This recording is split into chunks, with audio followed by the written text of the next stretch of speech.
Finance గురించి మాట్లాడినప్పుడల్లా కొన్ని rules పదే పదే వినిపిస్తుంటాయి కదా. 50-30-20 రూల్, 4% రూల్, రూల్ ఆఫ్ 72 లాంటివి. కానీ అసలు పాయింట్ ఏంటంటే, అమెరికాలో పుట్టిన ఈ ఫార్ములాలు మన ఇండియాకి సెట్ అవుతాయా, లేక జస్ట్ గుడ్డిగా ఫాలో అయిపోతున్నామా? రండి, ఈరోజు దీని గురించే లోతుగా చూద్దాం. సరే, ఈరోజు మనం ఏం చేయబోతున్నామంటే, ఇలాంటి ఫేమస్ ఫినాన్షియల్ రూల్స్ అన్నిటినీ తీసుకుని ఒక్కోదాన్ని మన ఇండియన్ కండిషన్స్తో పోల్చి టెస్ట్ చేద్దాం. బహుశా ఈ ప్రాసెస్లో డబ్బు గురించి మనకు తెలిసిన కొన్ని విషయాలు మారిపోవచ్చు కూడా. సరే, మరి మన ప్రయాణాన్ని మొదలు పెడదాం. అన్నిటికంటే బేసిక్ అయిన బడ్జెటింగ్ రూల్తో స్టార్ట్ చేద్దాం. వెస్టర్న్ రూల్స్కి మన ఇండియన్ రియాలిటీకి మధ్య తేడా ఏంటో చూద్దాం. సో ముందుగా చాలా పాపులర్ అయిన 50-30-20 రూల్. ఇదేం చెప్తుందంటే, మన సంపాదనని 3 ముక్కలు చేయాలన్నమాట. 50% అవసరాలకు అంటే మన నీడ్స్కి, మరో 30% కోరికలకు అంటే వాంట్స్కి, ఇక మిగిలిన 20% పొదుపు అంటే సేవింగ్స్. పేపర్ మీద చూస్తే వావ్, ఎంత సింపుల్గా ఎంత పర్ఫెక్ట్గా ఉందో అనిపిస్తుంది కదా. కానీ అసలు చిక్కంతా ఇక్కడే మొదలవుతుంది. మన ఇండియాలో ఇంటి అద్దెలు, హోమ్ లోన్ ఈఎంఐలు, పిల్లల స్కూల్ ఫీజులు, సడన్గా వచ్చే హాస్పిటల్ బిల్లులు, వీటన్నిటినీ 50%లో సర్దడం చాలాసార్లు కుదరదు. ఓ మెట్రో సిటీలో ఉంటే సంపాదనలో సగానికి పైగా అద్దెకే పోయే పరిస్థితి. అందుకే చాలా ఇండియన్ మిడిల్ క్లాస్ ఫ్యామిలీస్కి ఈ లెక్క 50-20-20 లాగా, లేదా కొన్నిసార్లు 70-20-10 లాగా కూడా ఉంటుంది. ఇదే మన రియాలిటీ. ఇక్కడే చాలామంది చేసే ఒక పెద్ద పొరపాటేంటంటే, అన్ని ఖర్చులు అయిపోయాక ఏమైనా మిగిలితే అప్పుడు సేవ్ చేద్దాంలే అనుకోవడం. కానీ ఇది కంప్లీట్గా రాంగ్ అప్రోచ్. అసలు మైండ్ సెట్ మారాలి.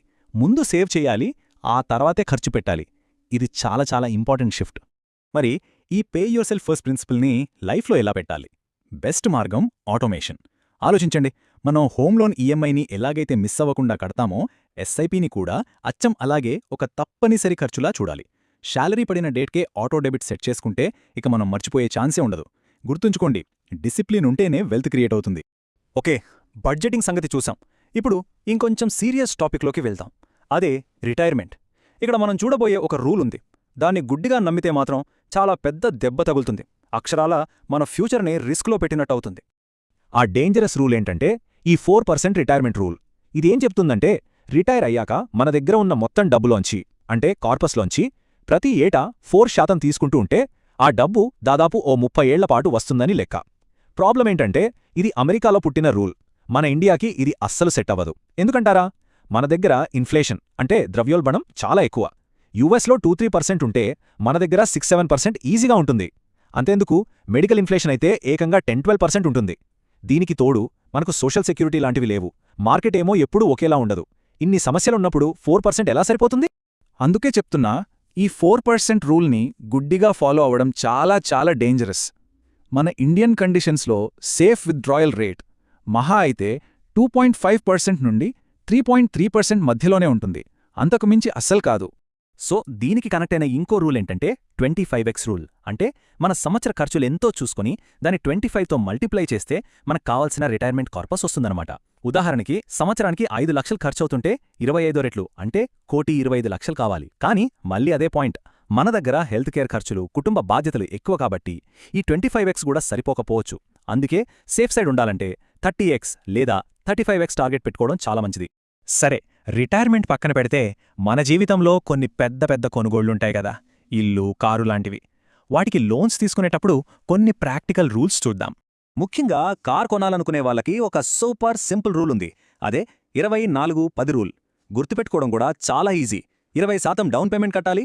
లోన్ టెన్యూర్ అంటే అప్పు తీర్చే టైం 4 ఏళ్లకు మించి ఉండకూడదు. ఇక ఈఎంఐ, అది మన నెల సంపాదనలో 10%కి అస్సలు మించకూడదు. ఈ 3 పాటిస్తే కారు భారం అవ్వదు, ఆనందాన్నిస్తుంది. అలాగే ఇది కూడా చాలా ఇంపార్టెంట్. మనం మొత్తం ఈఎంఐలు అంటే హోమ్ లోన్, కార్ లోన్ అన్నీ కలిపి మన నెల జీతంలో 35%కి మించకూడదు. దీన్నే డెట్ టు ఇన్కమ్ రేషియో అంటారు. ఈ మధ్య చాలామంది లైఫ్ స్టైల్ కోసం, గ్యాడ్జెట్స్ కోసం పర్సనల్ లోన్స్ తీసుకోవటం, క్రెడిట్ కార్డ్ బిల్స్ని ఈఎంఐలుగా మార్చడం చేస్తున్నారు. ఇవన్నీ డేంజర్ బిల్స్ అన్నమాట. అప్పులు కంట్రోల్లో లేకపోతే సంపద సృష్టించడం అనే మాటే ఉండదు. రైట్, ఇప్పుడు దాకా కొన్ని పెద్ద రూల్స్ చూసాం. ఇప్పుడు కొన్ని క్విక్ అండ్ యూస్ఫుల్ రూల్స్ని ఫాస్ట్గా చూసేద్దాం. ఇవి మనకు ఒక ఫైనాన్షియల్ ఫస్ట్ ఎయిడ్ కిట్ లాగా పనిచేస్తాయన్నమాట. ఇది చాలా సింపుల్ కానీ చాలా పవర్ఫుల్ రూల్. అదేంటంటే రూల్ ఆఫ్ 72. మనం పెట్టిన డబ్బు రెట్టింపు అవ్వడానికి ఎన్ని ఏళ్లు పడుతుందో ఇది ఇట్టే చెప్పేస్తుంది. ఫార్ములా కూడా చాలా సింపుల్. 72 డివైడెడ్ బై మనకొస్తున్న రిటర్న్ పర్సెంటేజ్. ఫర్ ఎగ్జాంపుల్, మన ఇన్వెస్ట్మెంట్ మీద 12% రిటర్న్ వస్తుందనుకుందాం. అప్పుడు 72 డివైడెడ్ బై 12 అంటే 6 ఏళ్లలో మన డబ్బు డబల్ అవుతుందన్నమాట. సింపుల్ కదా. ఈక్విటీలో ఎంత పెట్టాలి? దీనికి ఒక పాత రూల్ ఉంది. 100 మైనస్ మన వయస్సు అంటే 30 ఏళ్ల వాళ్ళు 70% ఈక్విటీలో పెట్టాలి. కానీ ఇప్పుడు మన లైఫ్ ఎక్స్పెక్టెన్సీ పెరిగింది కాబట్టి ఈ రూల్ని 110 మైనస్ వయస్సు లేదా 120 మైనస్ వయస్సు అని మార్చారు. అయితే ఒకటి గుర్తుంచుకోవాలి, ఇది జస్ట్ ఒక స్టార్టింగ్ పాయింట్ మాత్రమే. ఎవరి రిస్క్ టాలరెన్స్ వాళ్ళది, దాన్ని బట్టే ఫైనల్ డెసిషన్ తీసుకోవాలి.